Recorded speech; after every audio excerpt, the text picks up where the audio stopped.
Violence, arson and clashes. That's what multiple French cities witnessed on Thursday. Protesters clashed with security forces.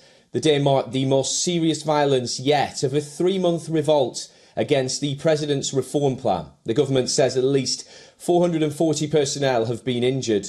Scores of protesters have been arrested nationwide. As France continues to burn, Emmanuel Macron has joined European Union leaders in Brussels to discuss Ukraine. Police and protesters again clashed on the streets of Paris during a major demonstration. Security forces fired tear gas and charged at crowds with batons. Protesters lit fires in the streets, setting ablaze pallets and piles of uncollected rubbish, prompting firefighters to intervene. Several hundred black-clad demonstrators broke windows of banks, shops and fast food outlets and destroyed street furniture. Protesters briefly occupied the tracks at Lyon train station in the French capital, and some blocked access to Charles de Gaulle airport. Between 22,000 and 35,000 people demonstrated in the city of Rennes. One protester held up a sign reading, "I want to grow old with my lover, not with my boss." Dockers rallied in front of the Fos-sur-Mer oil depot near Marseille after authorities forced refinery workers back to work. The measure was extended the day before by a new order for 48 hours. As per authorities, over 12,000 people protested in Strasbourg. Demonstrators and police clashed in the western city of Nantes. The cops used tear gas to disperse the protesters. Clashes broke out in the city centre of Toulouse on the sidelines of a demonstration. A man in his 40s was severely injured in the foot during the clashes, leaving traces of blood on the pavement. In Bordeaux, for the first time since the beginning of protests against pension reform, police fired tear gas at demonstrators.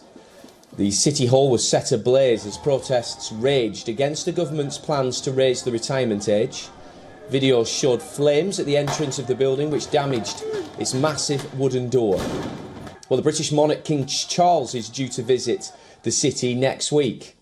And scuffles broke out in Lille during a large demonstration against pension reforms. A public security official was hit by a paving stone to the head. The French Prime Minister said the violence seen during nationwide protests was unacceptable. The Interior Minister blamed thugs for the violence, who he said had come to Paris to have a go at the cops and public buildings.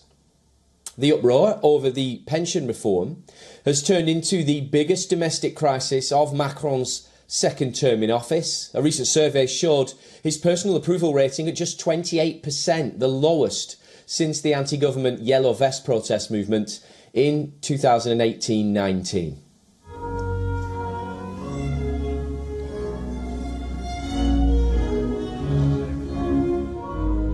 Well, for more on this, we're joined by our correspondent Ross Cullen from Paris. Ross, we're seeing extreme scenes across the country and, of course, in Paris where you are. Just bring us the latest from Paris. Yeah, good morning, Oliver. We mentioned the black-clad protesters. They seem to be who's causing a lot of the violence. They're known as casseurs in French, or breakers, or smashers in English. They are often fully clad in black with their faces covered by balaclavas or masks. And we have seen now for several nights, as soon as the sun sets and the main body of the protest movement goes home, then there is real violence between the breakers and the smashers and the police. You saw the town hall in Bordeaux, the front door there of the city hall, some 300 years old, was set ablaze. They were burning newspaper kiosks as well, burning down the livelihoods of people who work in kiosks. But it is important to stress that there is a real difference between the people who are carrying out a lot of the violence and the heavy-handed police response in the evenings, in the dark, and the largely peaceful movement. The numbers are truly impressive when you look at the other demonstrations that have been taking place in France in recent weeks. We have seen 3 million people nationwide on Thursday demonstrating against pension reforms, and they are huge marches taking place, as I say, largely peacefully in towns and cities up and down the country. The unions more or less entirely united against the government's plan to raise the retirement age from 62 to 64. And if the government were hoping that the numbers might start to dwindle, well, it has been anything but, with Thursday actually seeing some of the biggest numbers so far since the government rammed through its pension legislation through Parliament last Thursday. Ross Cullen joining us live from Paris. Many thanks.